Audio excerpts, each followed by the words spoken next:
My name is Kaushik Kumar. आज की इस वीडियो में हम सीखने वाले हैं कि डेटा टैब का यूज कैसे करते हैं, एक्सेल में डेटा टैब आखिरकार यूज किस लिए होता है और डेटा टैब में कौन कौन से ऑप्शंस हैं जिसका हम यूज करते हैं। डेटा टैब जो है बेसिकली आपका डेटा से रिलेटेड होता है। अगर डेटा में कोई भी चेंजेस करने हैं या डेटा इंपोर्ट करना है, इन सभी से रिलेटेड जितने भी काम होते हैं वो सारा चीज आपका डेटा टैब के अंतर्गत होता है। तो चलिए आज का टॉपिक स्टार्ट करते हैं। तो सबसे पहले एक्सेल स्टार्ट कर लेना है। एक्सेल स्टार्ट करने के बाद जैसे हमने home, insert, page layout, formula यहां तक हमने कंप्लीट कर लिया है अपना। तो आज जो हम स्टार्ट करने वाले हैं वो है डेटा टैब। तो देखिए बेसिकली जो डेटा टैब है वो इसलिए यूज होता है, जो मैंने वीडियो के स्टार्टिंग में बताया कि डेटा से रिलेटेड जितना भी काम होता है वो सारा डेटा टैब के अंतर्गत आप आके कर सकते हैं। बेसिकली ऑप्शंस तो सारे यूज होते हैं डेटा को एडिटिंग, डिजाइन इन सब करने में, लेकिन डेटा से रिलेटेड कुछ स्पेसिफिक काम जो होते हैं वो सिर्फ डेटा के अंतर्गत ही होता है। ठीक है, तो देखिए सबसे पहला जैसे हमारा हेडिंग है डेटा टैब। ठीक है, तो डेटा टैब का आज पार्ट हम कर रहे हैं कंप्लीट, और हो सकता है ये वीडियो थोड़ी लंबी हो, लेकिन इसमें हम जितना भी इसका बेसिक पार्ट है वो इसमें हम कवर करेंगे। ठीक है, तो चलिए स्टार्ट करते हैं। सबसे पहला ऑप्शन है हमारा gate data from text, notepad file और एक्सेल और वर्कबुक। अब ये सोच रहे हो ये तीनों चीज है क्या। देखिए कभी कभार क्या होता है कि हमें कोई डेटा इंपोर्ट करना पड़ता है, जो हमारा डेटा कभी नोटपैड का कोई फाइल हो सकता है या एक्सेल का वर्कबुक का कोई डेटा हो सकता है जो किसी और फाइल या शीट में है, लेकिन वो डेटा हम इसमें इंपोर्ट करना चाहते हैं। समझ गए? तो कोई भी ऐसा डेटा जो आप इंपोर्ट करना चाहते हैं तो आप इसका यूज करेंगे। ठीक है, तो जैसे आप पहला यहाँ पे ऑप्शन देखेंगे, देखिए जो डेटा इंपोर्ट का जो ऑप्शन है, बहुत सारे ऑप्शन है डेटा इंपोर्ट का। बेसिकली हम ये तीन ही यूज करते हैं। ठीक है, इसके अलावा भी यूज कर सकते हैं, लेकिन बेसिकली अभी जो हम बेसिक में जो सीख रहे हैं वो इन तीनों चीज के ऊपर सीखेंगे। ठीक है, तो सबसे पहले देखिए यहाँ पे गेट डेटा दिख रहा है, इस पे आप क्लिक कीजिए। गेट डेटा पे जैसे ही क्लिक करेंगे तो देखिए सबसे पहला ऑप्शन दिखेगा फ्रॉम फाइल। ठीक है, फ्रॉम फाइल के अंतर्गत आप जब देखेंगे तो सबसे पहला ऑप्शन दिखेगा फ्रॉम वर्कबुक। अगर आप कोई एक्सेल की फाइल अगर इसमें इंपोर्ट करना चाहते हैं, जैसे कि सामने लिखा हुआ import data from Microsoft Excel workbook, अगर किसी वर्कबुक की शीट से आपको ये डेटा निकालना है तो आप इसको इंपोर्ट कर सकते हैं एक्सेल की फाइल से। इसके अलावा नीचे जो नेक्स्ट ऑप्शन है हमारा फ्रॉम टेक्स्ट और CSV, तो बेसिकली हम जो भी यूज करने वाले हैं वो इसी का यूज करने वाले हैं। तो इसका ऑप्शन का यूज जब करना है जब आपके पास कोई नोटपैड की फाइल हो और उसके अंदर कुछ लिखा हो, और अगर उसका डेटा अगर आपको इंपोर्ट करना है एक्सेल में तो आप इसका यूज करेंगे। तो जैसे आप इस पे क्लिक करेंगे तो देखिए आपका फाइल मैनेजर खुल जाएगा। इसके बाद जहां पे भी आपका डेटा है, सपोज डॉक्यूमेंट में है तो डॉक्यूमेंट पे क्लिक करेंगे, अगर पिक्चर्स के अंदर है तो पिक्चर में क्लिक करेंगे। जहां पे भी आपका डेटा हो, तो सपोज मेरा अभी इसमें डाउनलोड्स में है तो डाउनलोड्स में देखिए सारी नोटपैड की फाइल है जो कि आपको टेक्स्ट में दिख रही है। क्लियर? तो उसका जैसे ही आप इस पे क्लिक करेंगे और देन इंपोर्ट पे क्लिक करेंगे, देखिए जैसे मैंने इस पे क्लिक किया तो इंपोर्ट का ऑप्शन चालू हुआ, इस पे क्लिक कीजिए। तो इंपोर्ट पे क्लिक करने के बाद देखिए इंपोर्ट कर रहा है।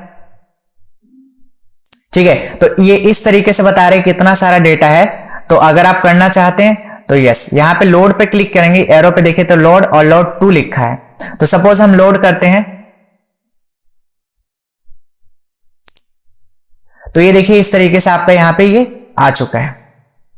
बट ये जो आया है वो एक टेबल की क्वेरी के फॉर्मेट में आया है। ठीक है, ये टेबल के फॉर्मेट में आपको यहां पे मिला है। ठीक है, और ये आया कहां पे, बिल्कुल आपका न्यू शीट पे बन के आया है। उसी डेटा के अंतर्गत हमने इंपोर्ट नहीं कराया, ये न्यू शीट पे आपका बन के आया है। जो आपका फाइल का नाम था उसी नाम से यहां पे जनरेट होके ये न्यू शीट पे आपका आ चुका है। ठीक है, तो यहां से इसको आप क्लोज भी कर सकते हैं, इससे कोई इश्यू नहीं है।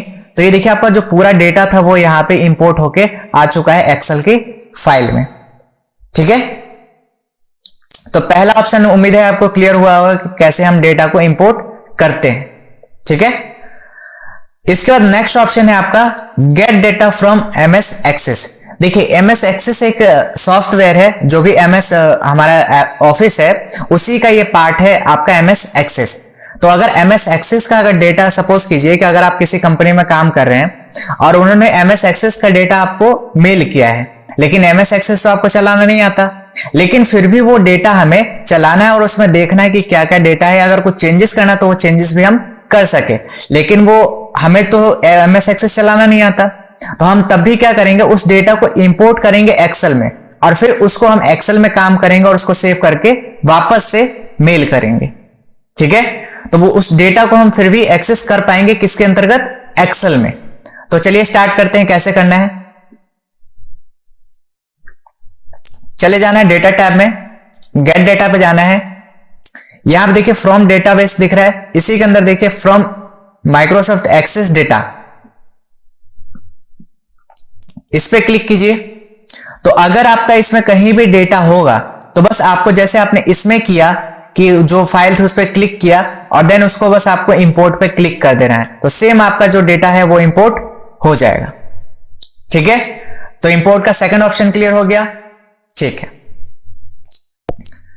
इसके बाद जो हमारा नेक्स्ट ऑप्शन है उसका नाम है फ्रॉम वेब।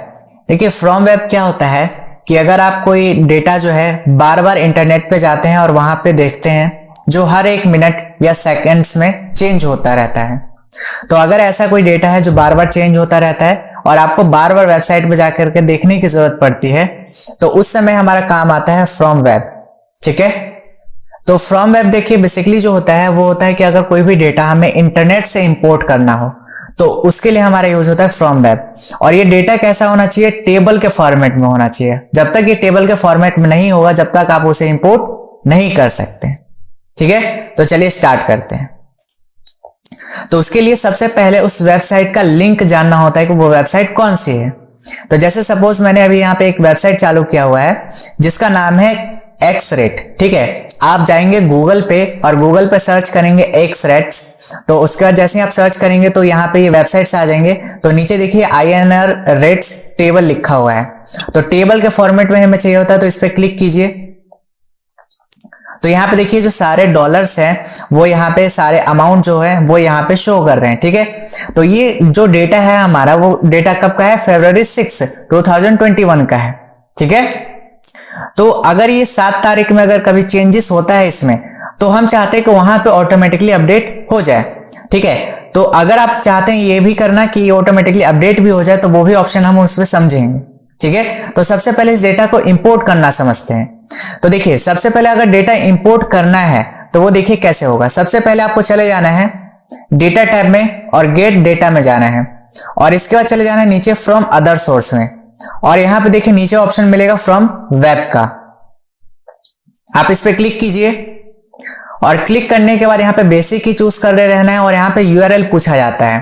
तो URL हमें यहीं से ये वाला कॉपी कर लेना है, ये वाला कॉपी कर लेना है Ctrl+C से, और कॉपी करने के बाद वापस से अपने उस एक्सेल की फाइल पे आ जाना है और यहाँ पे उस URL को पेस्ट कर देना है और देन प्रेस कर देना है ओके। तो यहाँ पे कुछ प्रॉब्लम बता रहा है,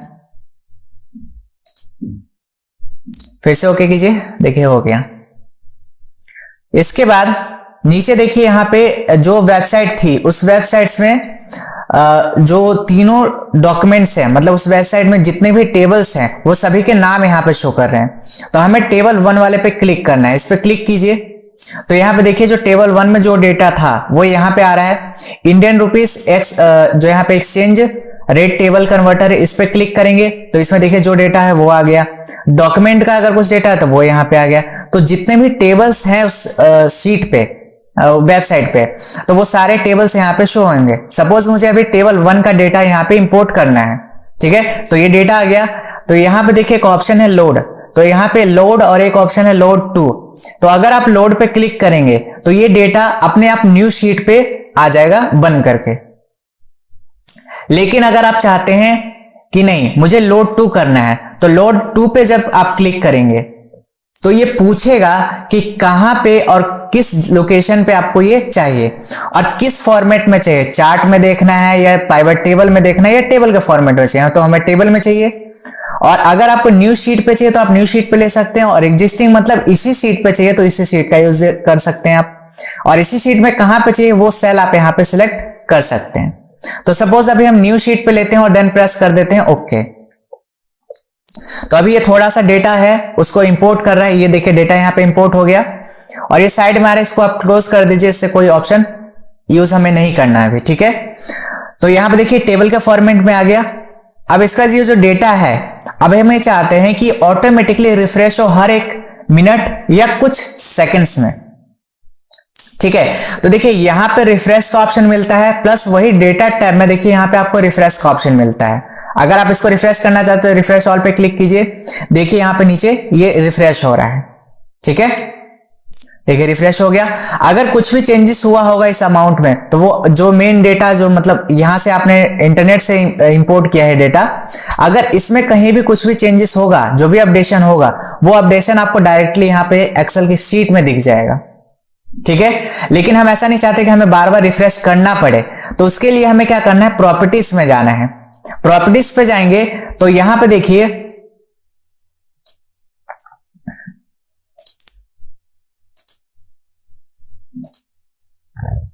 यहाँ पे डेटा टैब में प्रॉपर्टीज का ये ऑप्शन है और एक है क्यूरीज एंड कनेक्शंस, और इसका रिफ्रेश ऑल में जाएंगे तो सबसे नीचे में दिखेगा आपको कनेक्शन प्रॉपर्टीज। तो हमें यहीं पे जाना है, ये जो प्रॉपर्टीज है वो अलग ऑप्शन है, हमें इस पे जाना है कनेक्शन प्रॉपर्टीज पे। इस पे जाएंगे तो यहाँ पे देखिए एक नीचे ऑप्शन लिखा हुआ है, पहला रिफ्रेश कंट्रोल में नीचे देखिए लिखा हुआ रिफ्रेश एवरी, ठीक है। इस पे क्लिक कीजिए और इसके बाद इसके जस्ट नीचे देखिए यहाँ पे दिया हुआ कितने मिनट में, हम चाहते हैं कि 1 मिनट में, हर एक मिनट में ये डेटा क्या हो, रिफ्रेश होता रहे। तो यहाँ पे 1 कर दीजिए और इसके बाद अगर आप चाहते हैं कि जब भी हम फाइल ओपन करें तब ये डेटा क्या हो जाए, रिफ्रेश हो जाए, तो आप इसका यूज करेंगे। क्लियर। तो अभी हम इसको बंद करते हैं, अभी हम इसी ऑप्शन को रहने देते हैं, प्रेस कर देते हैं ओके। अभी देखिए हर एक मिनट में ये रिफ्रेश होता रहेगा, अगर कुछ भी चेंजेस होगा डेटा तो यहां पे इफेक्ट दिख जाएगा। तो उम्मीद है आपको ये समझ में आया होगा कि कैसे हम डेटा को इंपोर्ट करते हैं वेबसाइट से, ठीक है। तो डेटा जो भी आपको इंपोर्टिंग के तीनों ऑप्शंस थे, मैंने आपको एक एक ऑप्शंस क्लियर कर दिए।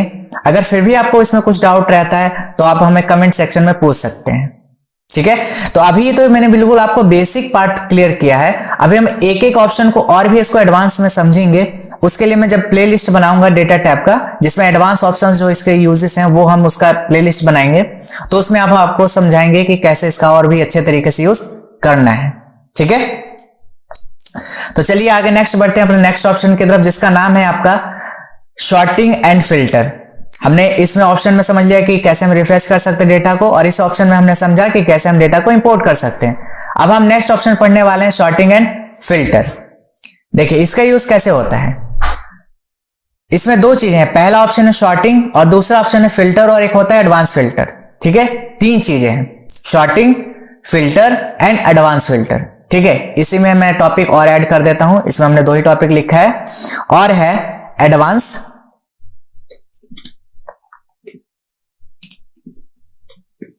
फिल्टर, ठीक है। तो हम ये 3 चीजें पढ़ने वाले हैं, sorting, filter and advance filter, ठीक है। तो ध्यान से देखिएगा और समझने की कोशिश कीजिएगा। देखिए फिल्टर है वो 3 चीजों पे हमारा काम करता है, नंबर, टेक्स्ट और आपका नेक्स्ट है डेट। 3 चीजें होती है, ठीक है। या तो डेटा हम नेम के बेस पे कर सकते हैं, जिसको टेक्स्ट माना जाता है। तो अगर टेक्स्ट का कॉलम है हमारे पास, तो टेक्स्ट 2 मेथड पे शॉर्टिंग होती है। पहला या तो A to Z होगा या तो Z to A होगा, क्लियर। और अगर कोई नंबर है तो वो क्या होगा, लार्जेस्ट टू स्मॉलेस्ट, और या तो स्मॉलेस्ट टू लार्जेस्ट, ठीक है। और अगर कोई डेट का कॉलम है तो क्या होगा, न्यू टू ओल्ड या तो ओल्ड टू न्यू, क्लियर। तो ये 3 मेथड से हमारा क्या होता है, फिल्टर काम करता है, ठीक है। तो अभी हम बिल्कुल बेसिक यूज समझ रहे हैं इसका जो फिल्टर का है, उसका भी मैं प्लेलिस्ट बनाऊंगा, उसमें भी एडवांस जितने भी ऑप्शंस होंगे उसको हम क्लियर करेंगे। अभी जितने भी ऑप्शंस हम सीख रहे हैं सारे बेसिक ऑप्शंस सीख रहे हैं, ठीक है, तो चलिए देखिए स्टार्ट करते हैं इसको। फिर कैसे करना है, देखिए अगर सपोज आपको सिर्फ नेम का कॉलम शॉर्ट करना है, मतलब ए नाम वाले ऊपर आ जाए, बी नाम वाले उसके नीचे, फिर इस तरीके से सीक्वेंस में नाम आ जाए। तो देखिए अगर आप डायरेक्टली पूरा डेटा यहां से सपोज नेम वाला कॉलम सिलेक्ट कर लेते हैं, सिलेक्ट करने के बाद आप यहां से चले जाते हैं A to Z कर देते हैं। तो देखिए जैसे आपने A to Z पे क्लिक किया तो वैसे ही शॉर्ट वार्निंग चालू हुआ। इसमें आपसे ये पूछता है कि what do you want to do, expand the selection और कंटिन्यू विथ करंट सिलेक्शन।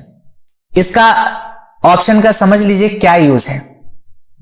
देखिए जब भी कोई डेटा दूसरे डेटा से रिलेट करता हो, जब भी कोई डेटा दूसरे डेटा से रिलेट करता हो, जैसे कि यहां पे देखिए नेम लिखा हुआ उसके साथ प्रोडक्ट लिखा है, मतलब आरती ने सीपीयू बेचा है और कहां पे बेचा है, साकेत में, और कितने अमाउंट का ये अमाउंट है। फिर कौशिक ने माउस बेचा है और कितने का बेचा है, कालका जी में, और कितने का बेचा है, इतने रुपए का बेचा है। तो मतलब नेम, प्रोडक्ट और एरिया और अमाउंट ये तीनों एक दूसरे से कोरिलेट कर रहे हैं, ठीक है। तो अगर ये तीनों एक साथ हैं तो अगर सिर्फ मैं नेम का कॉलम क्या करूं, शॉर्ट करूंगा, मतलब असेंडिंग ऑर्डर में, ठीक है, मतलब असेंडिंग ऑर्डर नहीं बोल सकते, मतलब अल्फाबेटिकल, ठीक है, A to Z या Z to A। तो अल्फाबेटिकल मैनर में अगर मैं करता हूं तो नाम तो चेंज हो जाएगा। अगर मैं करूंगा expand the continue with current selection, अगर मैं सेकंड वाला ऑप्शन यूज करूं कंटिन्यू विथ करंट सिलेक्शन, तो इससे क्या होगा कि सिर्फ नेम वाला कॉलम जो है वो शॉर्ट होगा, बाकी ये सारे ऑप्शंस ऐसे ही रह जाएंगे।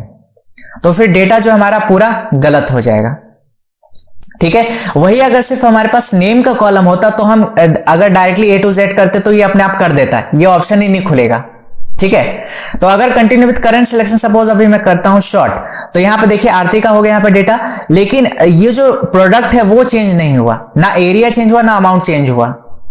तो जिसने 15,000 रुपए का सेल्स किया होगा उसका 14,000 पे चला गया होगा, तो सबका अमाउंट भी चेंज हो गया, एरिया भी चेंज हो गया और प्रोडक्ट भी चेंज हो गया। तो ये डेटा क्या हो गया, गलत पूरी तरीके से, ठीक है। तो अगर सिर्फ हमारे पास नेम का कॉलम रहता तो हम बेसिकली बाहर से यूज करते तो वो ऑप्शन खुलता ही नहीं, ठीक है।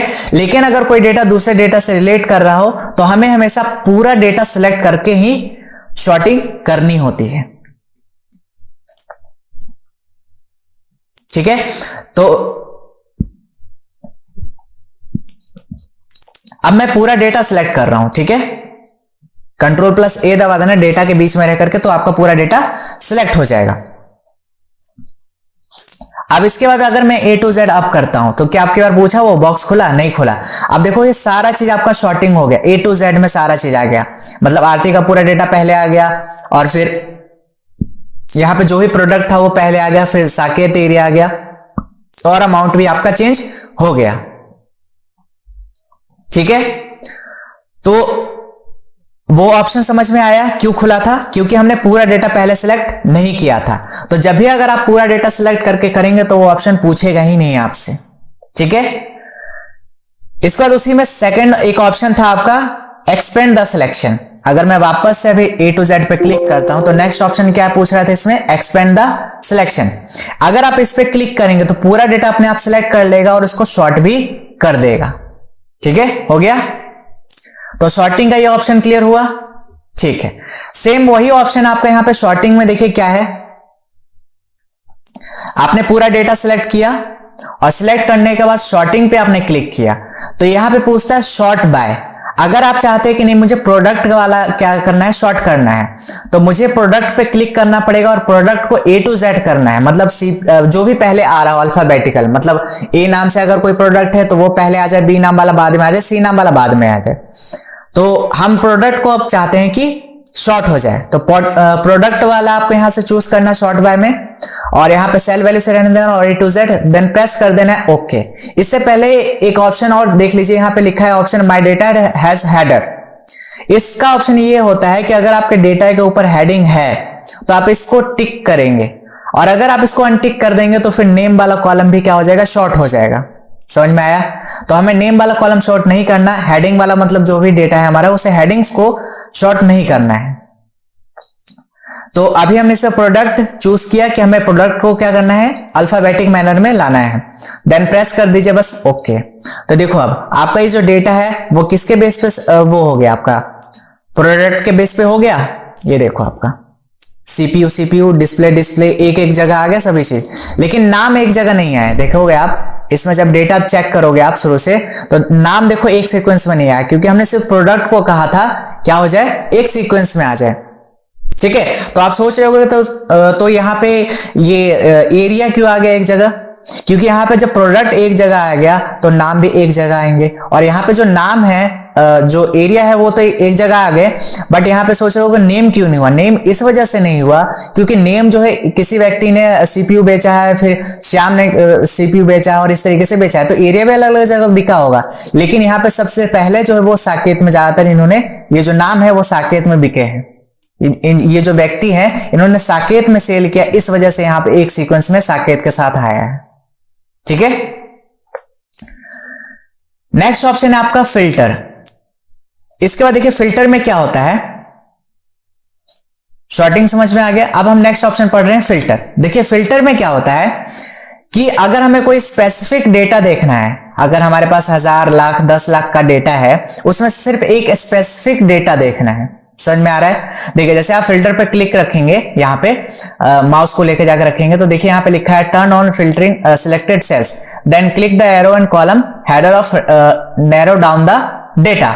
इसका काम क्या होता है वो देखिए, जैसे कि आपने पूरा डेटा सिलेक्ट किया और यहां से फिल्टर पे आपने क्लिक किया, तो देखेंगे क्या कि आपके डेटा के सबसे ऊपर में जाइए, यहां पे हेडिंग्स आपको दिखेगी, और हेडिंग में देखिए जैसे आपको चाहते हैं कि ये जो डेटा है वो अगर प्रोडक्ट के बेस पे करना चाहें तो प्रोडक्ट के बेस पे भी फिल्टर कर सकते हैं, एरिया के बेस पे चाहें तो एरिया के बेस पे भी कर सकते हैं, जिसके बेस पे आप करना चाहें।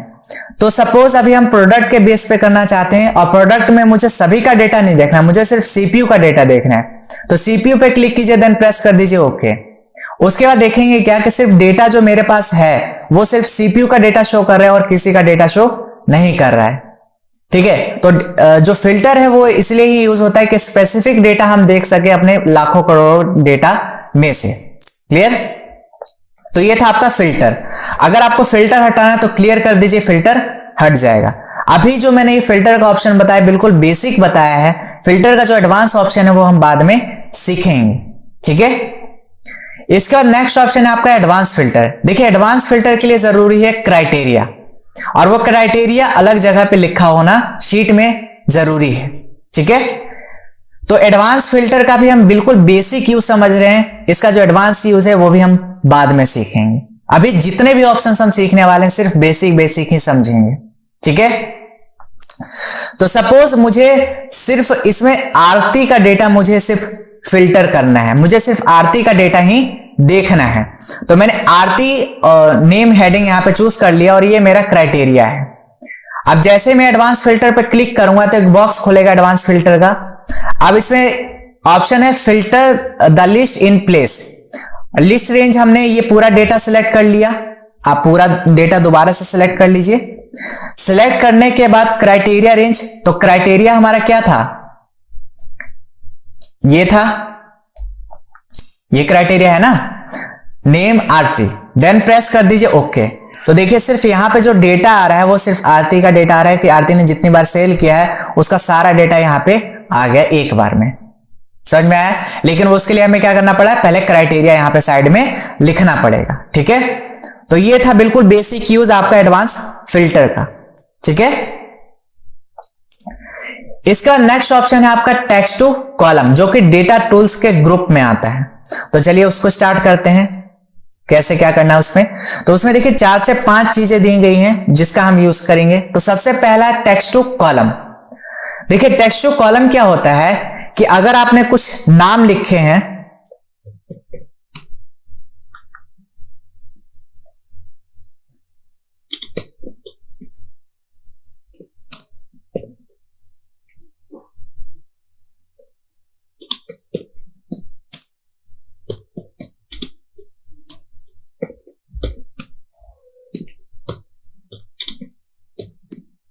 ठीक है, यहां पे कुछ नाम लिखे हैं आपने और आप ये चाहते हैं कि जो नाम है वो अलग अलग हो जाए, मतलब सरनेम अलग हो जाए, फर्स्ट नेम जो है वो अलग हो जाए। तो उसके लिए क्या करना है, टेक्स्ट टू कॉलम पे क्लिक करना है। तो यहां पे ये बॉक्स खुलेगा, तो हमें यूज करना है अभी इसमें से डेलिमिनेटेड। कौन सा ऑप्शन यूज करना है, डेलिमिनेटेड। देन प्रेस करना है नेक्स्ट और इसके बाद हमें कौन सा यूज करना है, अभी देखिए डेलिमिनेटेड का यूज समझ लीजिए कब करना है। डेलिमिनेटेड का ऑप्शन जब यूज करना है डेलिमिनेटर का, जब आपको पता हो कि हमारे टेक्स्ट में स्पेस है, कॉमा है, सेमीकोलन है या क्या है। तो हमारे इस टेक्स्ट में क्या है, स्पेस है बीच में, है ना, फर्स्ट नेम के बाद स्पेस है ना, तो इसमें से हम चूज करेंगे स्पेस। तो देखिए जैसे ही आपने स्पेस चूज किया, यहाँ पे एक लाइनिंग आ गई, उसका नेक्स्ट और यहां से कर दीजिए फिनिश। देखिए अलग अलग हो गए, कुछ डाउट इसमें? ठीक है, तो ये था आपका डेलिमिनेटेड और टेक्स्ट टू कॉलम का ये ऑप्शन था, ठीक है। और इसके बाद नेक्स्ट ऑप्शन है इसी का आपका टेक्स्ट टू कॉलम में फिक्स्ड विथ। फिक्स्ड विथ का जब यूज करना है जब आपको पता ना हो कि हमारे टेक्स्ट में स्पेस है, कॉमा है, ये क्या है। तो जैसे आपने नेक्स्ट किया तो ये बॉक्स खुलेगा, इसमें जहां से भी आपको इसको डिवाइड करना, बस वहां से आपको बस एक बार क्लिक कर देना है। जैसे आप क्लिक करोगे माउस से, देखो यहाँ पे ये इस तरीके से आ जाएगा लाइनिंग, और उसके बाद नेक्स्ट देन फिनिश। तो ये देखिए आपके जो नेम्स लिखे हुए थे वो अलग अलग सेल्स में डिवाइड हो गए, जैसा आपने वहां से डिवाइड किया था, ठीक है। इसके बाद नेक्स्ट ऑप्शन है आपका रिमूव डुप्लीकेट। देखिए रिमूव डुप्लीकेट क्या होता है कि जैसे कि आपके पास कोई नाम लिखा हुआ है एक कॉलम में,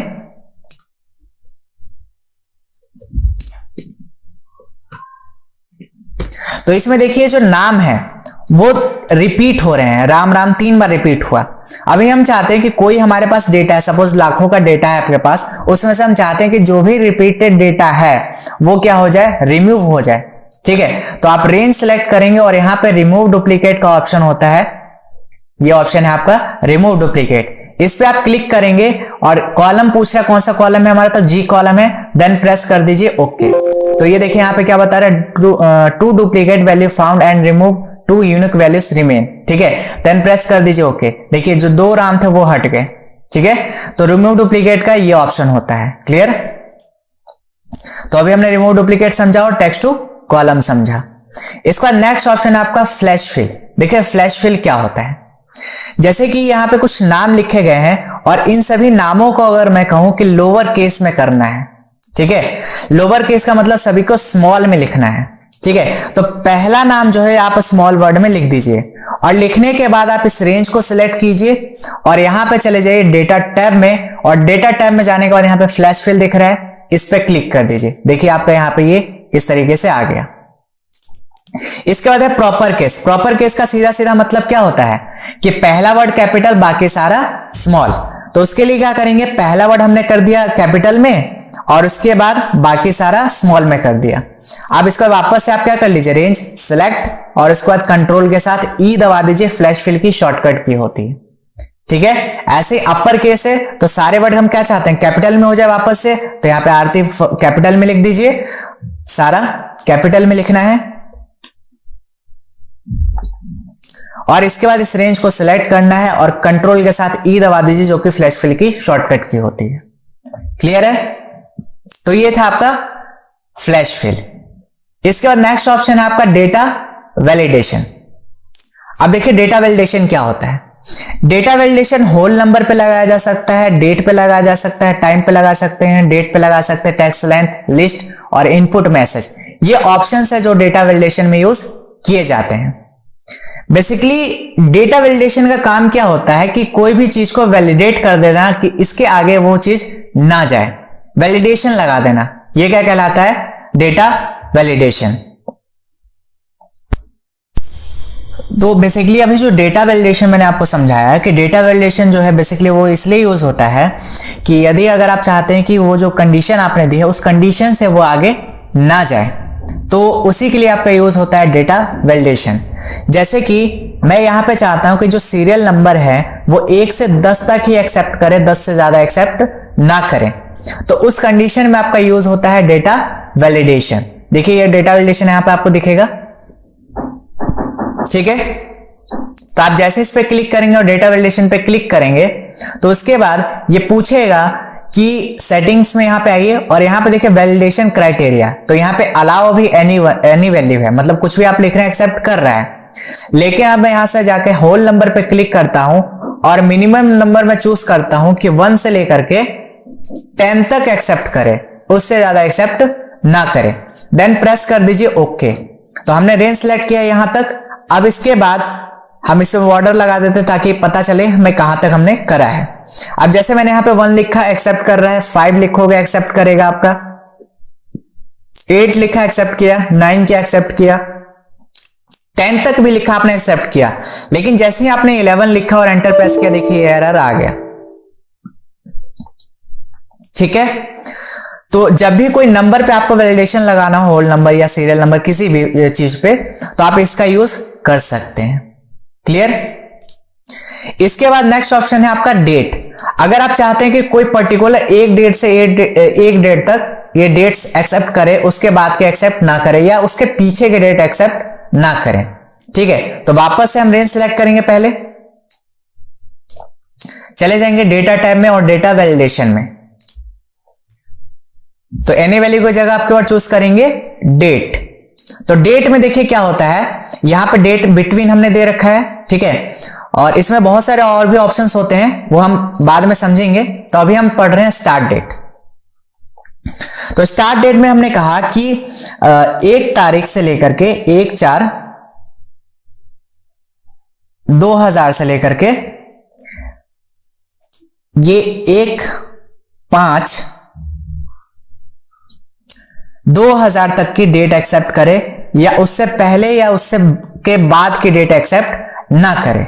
ठीक है, बिटवीन हमने किया ना, तो इसके दोनों के बीच के एक्सेप्ट करें, और देन हम प्रेस कर देंगे ओके। तो अब देखिए जैसे मैंने लिखा 1/4/2000 एक्सेप्ट किया, नहीं किया। तो अब देखिए आप, हमने जो वैलिडेशन लगाया है वो जरा क्या लगाया है वो देखिए दोबारा से। डेटा वैलिडेशन में चले गए, तो यहां हमने लिखा 1/4/2000 से लेकर के 1/5/2000 के अराउंड ये डेट एक्सेप्ट करे। ठीक है, तो हमने किया 1/5 तारीख 4था महीना 2000, एंटर प्रेस करा, 2000 करना है। ठीक है, तो ये देखिए आपका यहां पे डेट एक्सेप्ट हो गया। इसके बाद 6 तारीख अगर आप करेंगे तो ये सारा एक्सेप्ट करेगा जब आप उसके डेट के बीच की एंट्रीज इसमें पुट करेंगे। तो अगर उस डेट के पीछे या उस डेट के आगे की डेट की कोई भी एंट्री करेंगे तो एक्सेप्ट नहीं करेगा। तो वहीं पे आपका काम आता है डेट। इसके बाद टाइमिंग भी सेम है आपका, कि अगर आप टाइमिंग चाहते हैं कि इतने से टाइम के इतने बीच के टाइमिंग में यूज करें, तो उसके लिए सेम आपको डेटा वैलिडेशन में जाना है। उससे पहले आपको रेंज सेलेक्ट कर लेना है, और रेंज सेलेक्ट करने के बाद डेटा वैलिडेशन में जाना है। एनी वैल्यू की जगह आपके बार क्या लेंगे, टाइम, और टाइम में किस टाइम से लेकर किस टाइम तक की डेट आप चाहते हैं एंट्री एक्सेप्ट करे। जैसे ऑफिस टाइम होता है 9 to 6, तो हम यहाँ पे 9 o'clock डाल देते हैं यहाँ पे, और इसके बाद एंड टाइम डाल देंगे जितने बजे तक आप मतलब एंट्री टाइम रखना चाहते हैं कि 9 to 9:30 तक सभी लोग आ जाएंगे, और उसके बाद अगर कोई एंट्री करना चाहेगा तो एंट्री नहीं होगा। तो यहाँ पे 9 और यहाँ पे 9:30। ठीक है, इसके बाद डेट हमने पढ़ लिया, टाइम पढ़ लिया। इसके बाद आपका है टेक्स्ट लेंथ, डेट मैंने दोबारा कर दिया है, सॉरी। इसके बाद है टेक्स्ट लेंथ।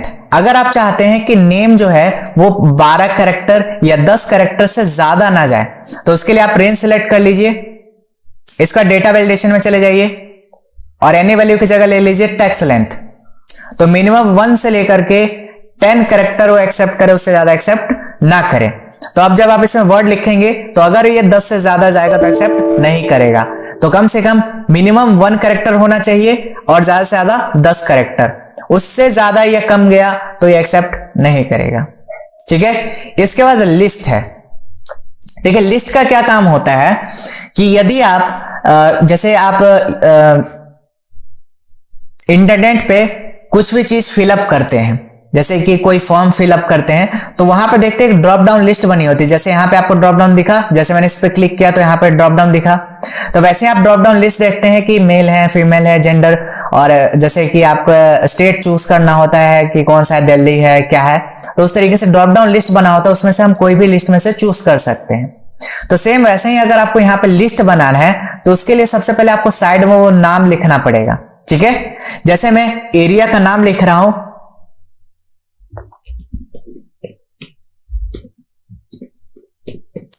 ठीक है, मैंने ये 3 नाम लिए, इन 3 नामों का हमें लिस्ट बनाना है।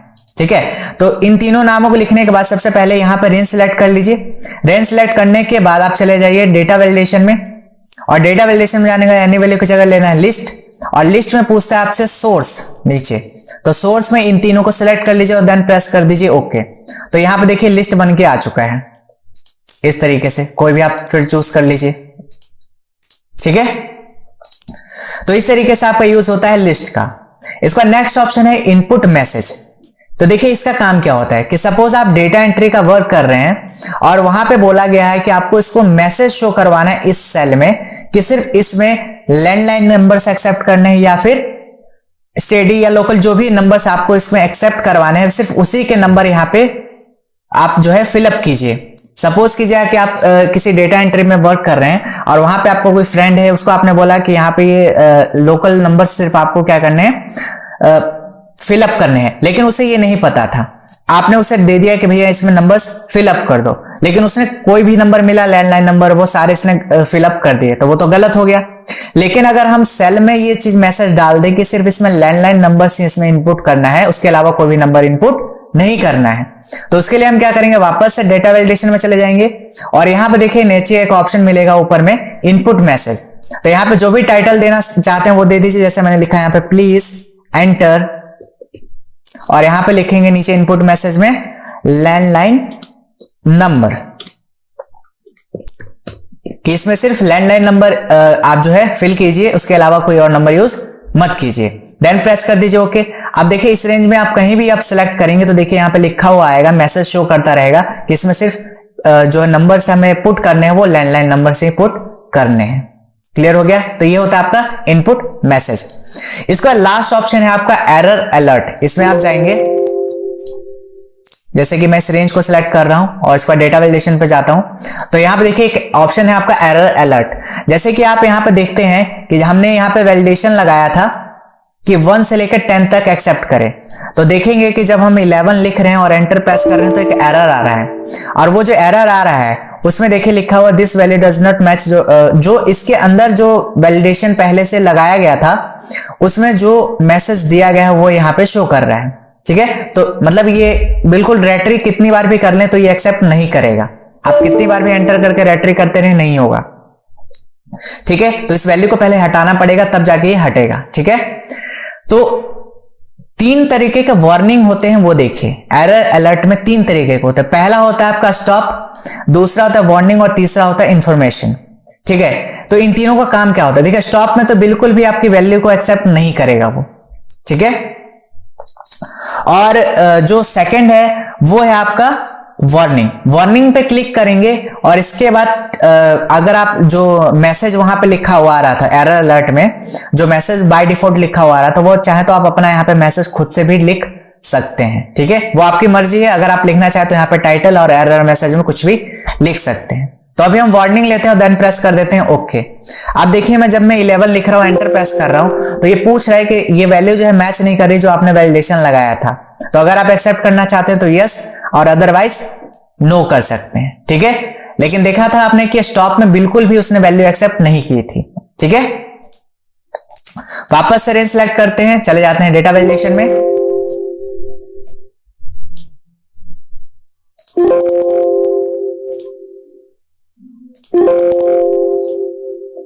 और यहां पे देखेंगे वापस एनी वैल्यू कर, यहां से हम कर लेते हैं होल नंबर और 1 से लेकर के मैक्सिमम 10।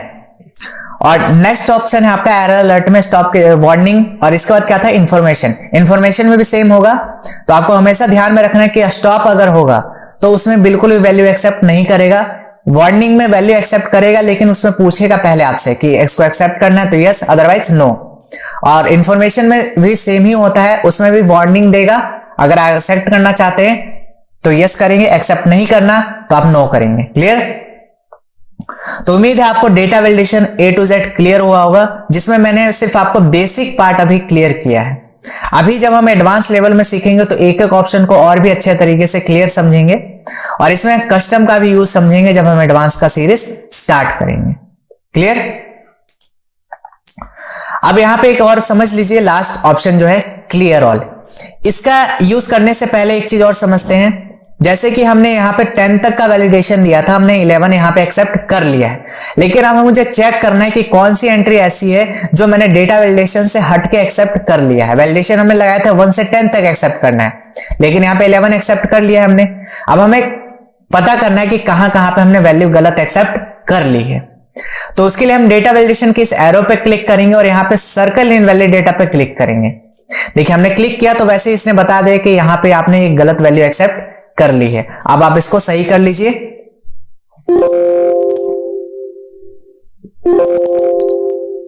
अब आप इसको सही कर लीजिए तो देखिए अपने आप ही ये एरर हट गया। ठीक है, अब सपोज आप ये चाहते हैं कि नहीं वो जो 11 लिखा हुआ था वो सही था और इसको हम सर्कल करके रखना चाहते हैं, तो यहां पे जाइए और यहां से इसको सर्कल इनवैलिड कर दीजिए। हो गया। अब इस सर्कल को अगर हटाना है तो आप इसी पे क्लिक कीजिए और सर्कल यहां पे जो लिखा हुआ क्लियर वैलिडेशन सर्कल, इस पे क्लिक कर दीजिए। देखिए आप पे ये हट गया।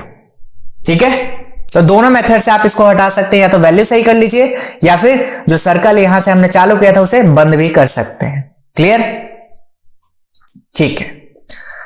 इसके बाद अगर वैलिडेशन लगा दिया तो वैलिडेशन को हटाएं कैसे? तो वापस से रेंज सेलेक्ट कर लीजिए, डेटा वैलिडेशन पे चले जाइए और यहां पे क्लियर ऑल लिखा है, बस इस पे क्लिक करके ओके प्रेस कर दीजिए, आपका वैलिडेशन हट जाएगा। ठीक है, इसके बाद नेक्स्ट ऑप्शन है आपका कंसोलिडेट। देखिए कंसोलिडेट क्या होता है कि सपोज कीजिए इसको हम लास्ट में समझते हैं, जो कंसोलिडेट है उसको हम लास्ट में समझते हैं। इससे पहले हम व्हाट इफ एनालिसिस कर लेते हैं और इसके बाद हम बिल्कुल लास्ट में इसको कंसोलिडेट को हम पढ़ेंगे। ठीक है, तो देखिए नेक्स्ट ऑप्शन है आपका फोरकास्ट और व्हाट इफ एनालिसिस। और व्हाट इफ एनालिसिस का मतलब पहले समझ लीजिए होता क्या है। व्हाट इफ एनालिसिस, आप क्या एनालाइज करना चाहते हैं। ठीक है, इसका यूज बेसिकली जो है कंपनियों में ज्यादा होता है कि अगर हमें बिल्कुल करेक्ट वैल्यू जाननी है किसी चीज की तो उस समय हमारा ये ऑप्शन यूज में आता है। और मैं फिर से रिपीट करूंगा कि ये हम बिल्कुल अभी बेसिक चीज समझ रहे हैं, इसका एडवांस हम बाद में समझेंगे। ठीक है, तो देखिए इसमें 3 ऑप्शन होते हैं। पहला होता है सिनेरियो, दूसरा होता है गोल सेग और तीसरा होता है डेटा टेबल। तो सबसे पहला ऑप्शन जो है आपका सिनेरियो मैनेजर, इसको समझते हैं क्या होता है। देखिए सिनेरियो मैनेजर क्या होता है कि सपोज कीजिए कि आप कोई कंपनी में वर्क करते हैं और उस कंपनी में जो है एक कंप्यूटर बनाने की कंपनी है, मैन्युफैक्चरर कंपनी है, और उसे बनाने में इतने रुपए का खर्च आता है, ये अप्रॉक्स हमने सोचा हुआ है। ठीक है, ये अमाउंट हो सकता है कि कुछ टाइम बाद इनकी वैल्यू बढ़ जाए। सीपीयू का जो अमाउंट अभी 9,279 रुपए है वो हो सकता है बाद में बढ़ जाए। मॉनिटर का अमाउंट जो 4,648 रुपए है वो हो सकता है कि 6,000 रुपए हो जाए। तो प्राइस बढ़ भी सकता है, प्राइस घट भी सकता है। 2 सिचुएशन है, हाई टू कॉस्ट बढ़ सकता है या फिर लो कॉस्ट हो सकता है, हायर कॉस्ट या लोअर कॉस्ट। तो 2 सिचुएशन है हमारे पास। तो हर बार हम थोड़ी कंपनी का ओनर को बोलेंगे कि पैसा बढ़ गया आप इतना पैसा दोबारा से दीजिए, पैसा घट गया तो फिर पैसा मतलब ज्यादा ही हो गया। तो इस तरीके का सिचुएशन ना आए तो उसी के लिए हम इसका यूज करते हैं सिनेरियो मैनेजर का। तो चलिए स्टार्ट करते हैं कैसे इसको यूज करना है। तो यहां पे देखिए हमने टोटल निकाल रखा है कि टोटल खर्च इतना रुपया हो रहा है। ठीक है, अब हमने कहा कि सिचुएशन में पैसा बढ़ भी सकता है, पैसा घट भी सकता है। तो अगर हमें उसका रिपोर्ट बनाना है तो कैसे बनेगा? तो सबसे पहले आप टोटल पे अपना सेल जो कर्सर है उसको क्लिक कर लीजिए और चले जाइए व्हाट इफ एनालिसिस में सिनेरियो मैनेजर। तो सबसे पहले आपको ऐड पे क्लिक करना है। सिनेरियो का नाम दिया हमने अगर प्राइस बढ़ जाए तो हाई कॉस्ट, अगर प्राइस बढ़ जाए तो, और चेंजिंग सेल हम इसको करेंगे इन सभी सेलों को सिलेक्ट। टोटल वाले को कुछ भी नहीं करना, सिलेक्ट नहीं करना है, सिर्फ जिसमें चेंजेस करना है हमें इन प्रोडक्ट वाली वैल्यूज में चेंज करना है, टोटल में कुछ भी चेंज नहीं करना है। हम इसे इसलिए भी सिलेक्ट नहीं कर रहे हैं क्योंकि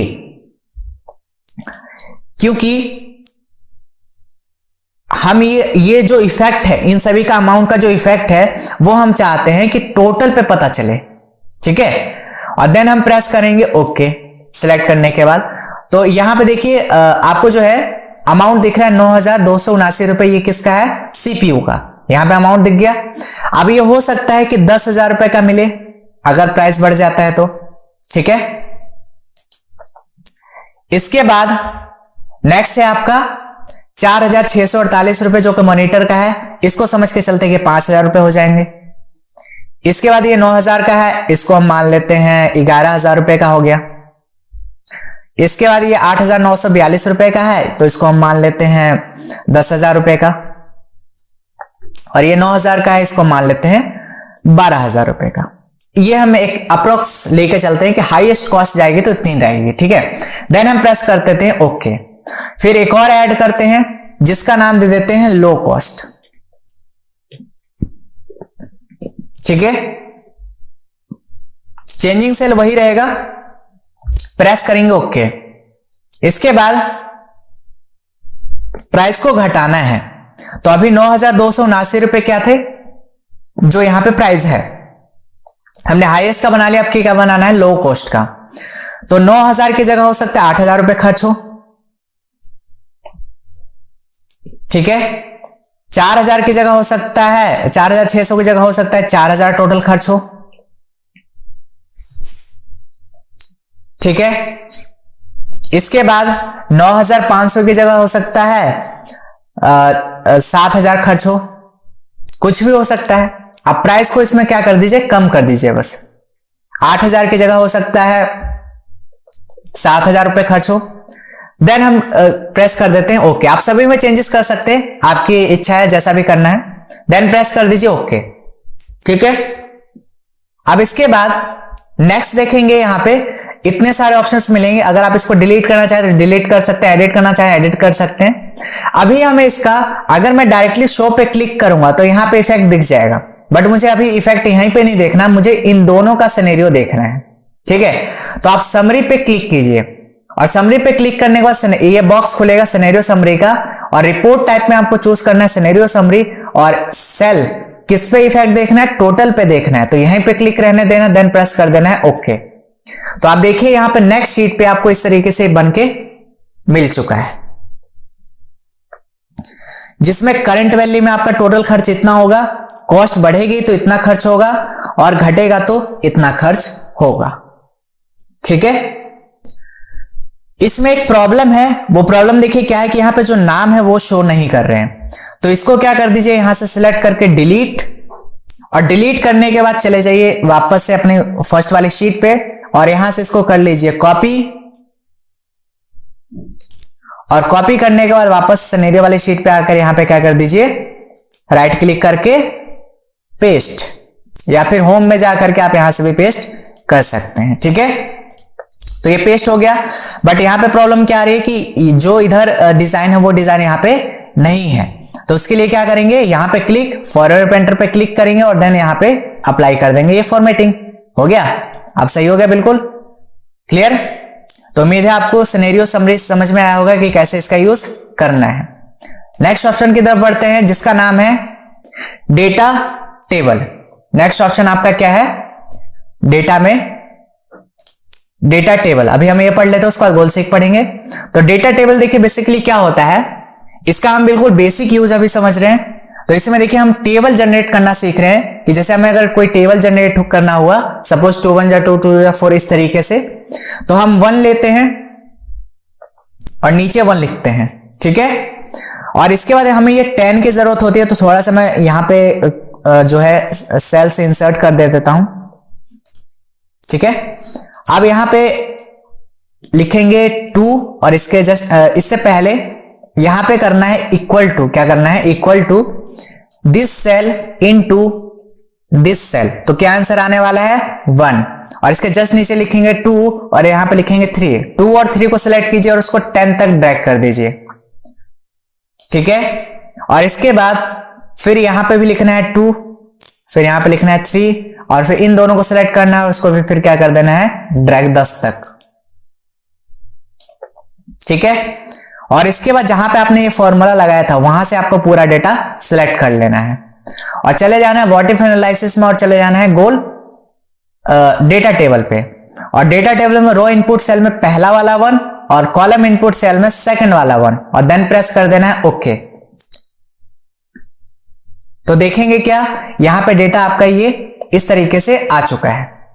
ठीक है।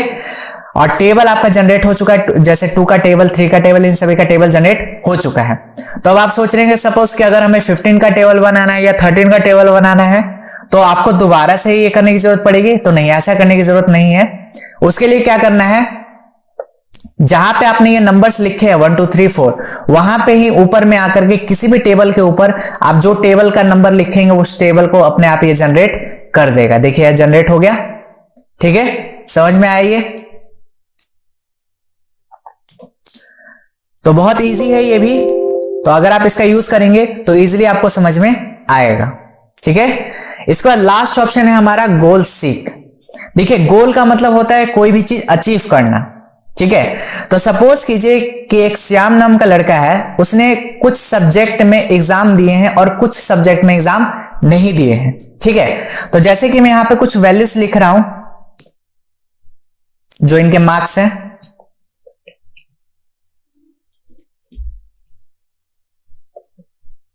ठीक है, अभी यहां पे ये अपने आप आ रहे हैं क्योंकि हमने यहां पे सम का फंक्शन लगाया है इक्वल टू सम, और इसको हमने रेंज को सिलेक्ट किया और एंटर प्रेस कर दिया, सम आ गया। और यहाँ पे परसेंटेज हमने निकाला है टोटल डिवाइडेड बाय 5, मतलब 5 सब्जेक्ट है इसलिए मैंने इसको 5 से डिवाइड दे दिया है, 1 2 3 4 एंड 5। ठीक है, तो अभी उन्होंने सपोज कीजिए कि 4 सब्जेक्ट में जो है,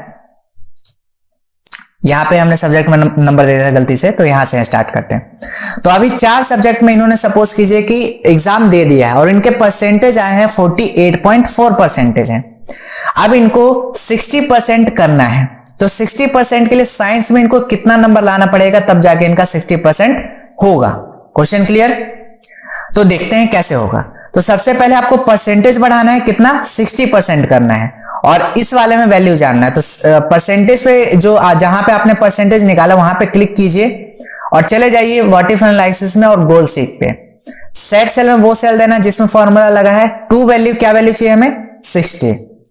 और चेंजिंग सेल किस में चेंज करना है? इसमें, ब्लैंक वाले में। देन प्रेस कर दीजिए ओके। तो ये देखिए आपको साइंस में जो 58 मार्क्स लाने पड़ेंगे और 60% तभी आपका ये होगा। क्लियर? तो ये था आपका व्हाट इफ एनालिसिस के तीनों ऑप्शन का यूज। ठीक है, इसका नेक्स्ट ऑप्शन है आपका आउटलाइन। तो आउटलाइन का ग्रुप जो है उसमें देखिए क्या है, सबसे पहला ऑप्शन ग्रुप, अनग्रुप और सब टोटल। देखिए ग्रुपिंग क्या होता है कि अगर आप एक किसी भी नाम के ग्रुप को एक ग्रुप में रखना चाहते हो, आप डायरेक्टली इस पे ग्रुप पे क्लिक कीजिए, देखिए यहां पे ग्रुप हो गया। अगर आप इसको माइनस को क्लिक करेंगे, ग्रुप अनग्रुप मतलब जो एक्सपेंड था वो कॉलैप हो गया, तो उसको एक्सपेंड करने के लिए वापस से प्लस पे क्लिक कर दीजिए, वापस से आ जाएगा।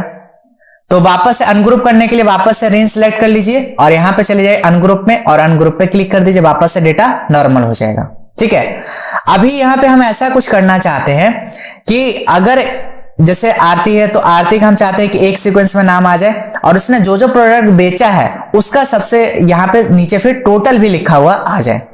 ठीक है, तो उससे पहले हमें एक चीज करना पड़ेगा कि नामों को शॉर्ट करना पड़ेगा। नामों को शॉर्ट करने का मतलब, नामों को शॉर्ट करने का मतलब ये कि नामों को असेंडिंग ऑर्डर या फिर मतलब अल्फाबेटिकल और मैनर में रखना पड़ेगा। ठीक है, तो सबसे पहले पूरा डेटा सिलेक्ट कर लीजिए।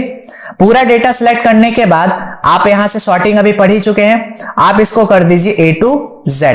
तो हमने नामों को A to Z कर दिया। ठीक है, और सॉर्टिंग में भी जाकर के एक बार देख लीजिए, नेम को हमने A to Z किया, देन प्रेस कर दीजिए ओके और सब टोटल पे क्लिक कीजिए। तो हमें अमाउंट का सभी का टोटल करना है और हमने इसमें लिखा ना एट ईच चेंजेस इन, तो इसमें हमें नेम ही चूज रखना है, जिसको आप शॉर्टिंग करेंगे उसको यहां पे रखना है। अगर आपने प्रोडक्ट को किया होता प्रोडक्ट को लेते और अगर आपने एरिया को किया होगा तो एरिया को लोगे। ठीक है, तो हमने अभी किसको लिया था? नेम को, और देन प्रेस कर देंगे ओके। तो देखिए यहां पे आरती के यहां पे टोटल आ गया और यहां पे देखेंगे अनिल का टोटल आ गया और नीचे देखेंगे तो दीक्षा का यहां पे टोटल आ गया। तो सभी लोगों का देख रहे हैं यहां पे सबका टोटल आ चुका है। क्लियर? तो ये था आपका आउटलाइन का ऑप्शन का यूज। ठीक है, इसी के बाद इसका नेक्स्ट ऑप्शन जो है वो समझ लीजिए। अभी यहां पे जो टोटल आ रहा है वो यहां पे आ रहा है और सबसे जस्ट नीचे में जाएंगे तो यहां पे देखिए आपको ग्रैंड टोटल भी दिखेगा। तो हम ये चाहते हैं कि जो ग्रैंड टोटल यहां पे आ रहा है वो ग्रैंड टोटल जो है सबसे ऊपर आ जाए। तो उसके लिए क्या करेंगे, सब टोटल में जाएंगे और यहाँ पे देखिए रिप्लेस करंट सब टोटल है ना, इसको बंद कर दीजिए और देन कर दीजिए ओके। तो यहाँ पे देखिए अभी भी ये ऊपर ही रह गया, मतलब जो टोटल है वो नीचे ही आ रहा है, बट हम ऐसा नहीं चाहते। देखिए क्या होगा, यहां पे ये जो ऑप्शन है इस ऑप्शन का यूज अलग है, हमें करना है समरी बिलो डेटा जो नीचे दिया गया इसको आप कर दीजिए बंद और देन प्रेस कर दीजिए ओके। तो देखिए जो ग्रैंड टोटल है वो आपका यहां ऊपर आ गया। ठीक है, अब उस ऑप्शन का मतलब भी समझ लीजिए क्या होता है, रिप्लेस करंट सब टोटल। अभी सपोज मुझे यहां पे एवरेज भी निकालना है, अनिल ने जितने का भी सेल किया है उसका मुझे एवरेज निकालना है सभी लोगों का। ठीक है, तो वापस से पूरा डेटा सिलेक्ट कर लीजिए और चले जाइए सब टोटल में। अभी सपोज मैं यहां सम की जगह ले लेता हूं एवरेज, और इस ऑप्शन को मैंने अभी चालू कर दिया और इसे मैं चालू ही रख रहा हूं, देन प्रेस कर देता हूं ओके। तो अभी देखेंगे कि टोटल की जगह एवरेज आ गया, लेकिन टोटल हट गया। अब हम क्या चाहते हैं, एवरेज और टोटल दोनों शो हो।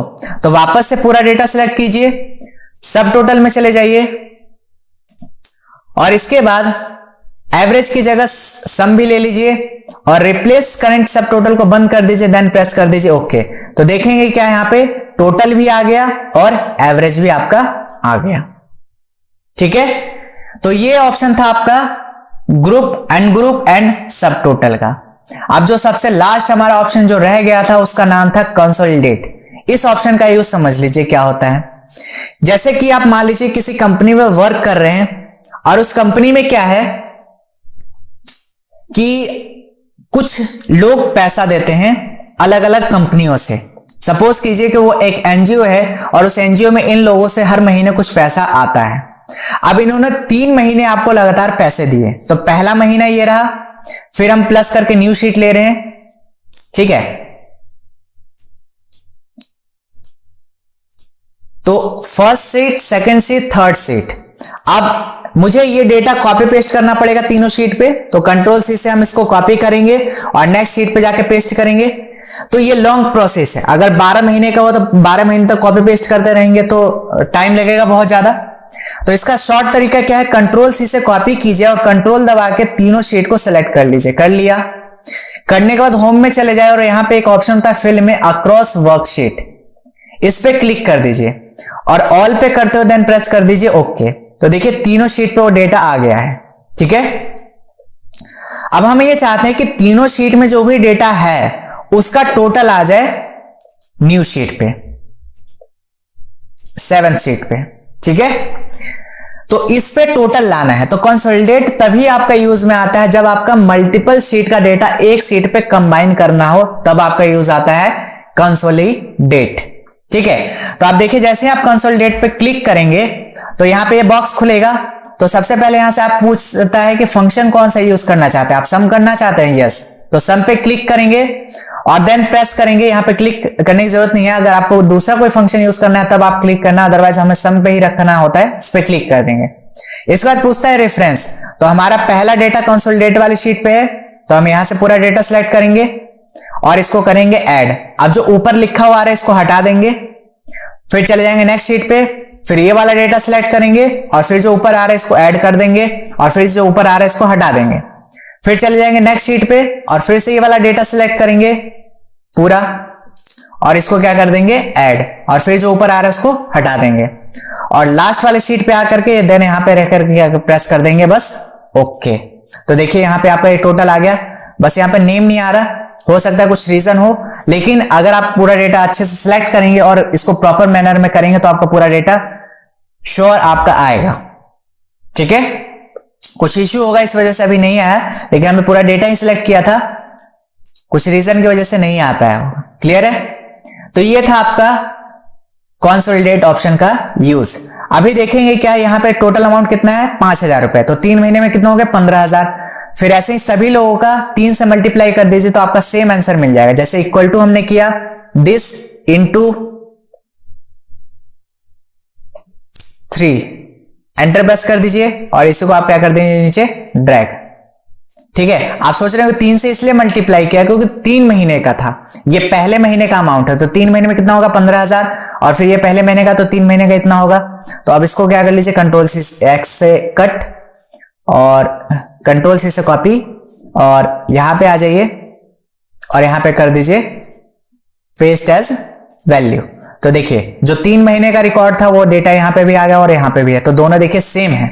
समझ में आया? तो कंसोलिडेट आपको समझ में आया होगा कि तीनों शीट, अगर शीट का डेटा अलग अलग शीट पे दिया गया है, ठीक है, तो तीनों शीट का अगर कंबाइन आपको चाहिए न्यू शीट पे, तो आप इसका यूज करते हैं कंसोलिडेट का। ठीक है, तो उम्मीद है आपको डेटा टैब का हर एक ऑप्शन क्लियर हुआ होगा। अभी हमने डेटा टैब में जितने भी ऑप्शंस पढ़े हैं वो सारे बिल्कुल बेसिक यूज थे। जब हम इसका एडवांस का सीरीज स्टार्ट करेंगे उसमें आपको बिल्कुल एडवांस लेवल तक हम इसको समझाएंगे कि कैसे इसका यूज किया जाता है। ठीक है, उम्मीद है आपको A to Z options clear हुए डेटा टैब के। अगर आपको ये वीडियो अच्छी लगे तो इसको लाइक, शेयर एंड कमेंट करना ना भूलें, और अगर आपको कुछ डाउट भी रहता है तो आप हमें कमेंट सेक्शन में पूछ सकते हैं।